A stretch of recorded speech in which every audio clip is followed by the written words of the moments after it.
শতরূপে সারদা বই থেকে পাঠ, বিষয় শ্রীরূপিণী, রামানন্দ বন্দ্যোপাধ্যায়। পরবর্তী অংশ। শ্রী ও শোভনতার বিগ্রহ ছিলেন সারদা। শ্রী এবং শোভনতার বিগ্রহ। তার প্রত্যেক আচরণ ও কর্ম ছিল শ্রী ও শোভনতার পরম উপমা।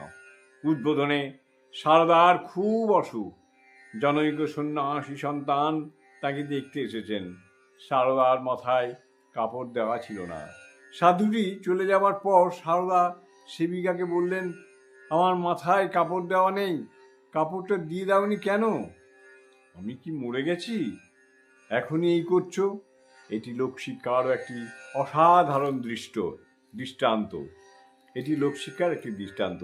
শুধু নিজের আচরণ ও কর্মে নয়, তার আশেপাশে যেসব মেয়েরা থাকতেন তারাও যাতে শ্রী ও শোভনতার সীমা লঙ্ঘন না করেন সে বিষয়ে তাঁদের সচেতন করে দিতেন মা সারদা। একদিন উদ্বোধনের বাড়িতে রাধু খুব জোরে মল বাজিয়ে ওপর থেকে নিচে নামছিল। বিরক্ত হলেন সারদা। বললেন, রাধু, তোর লজ্জা নেই? নিচে সব সন্ন্যাসী ছেলেরা রয়েছে আর তুই মল পরে দৌড়ে নামছিস। ছেলেরা কি ভাববে বলতো? তুই মল এখনই খুলে ফেল। জয় মা।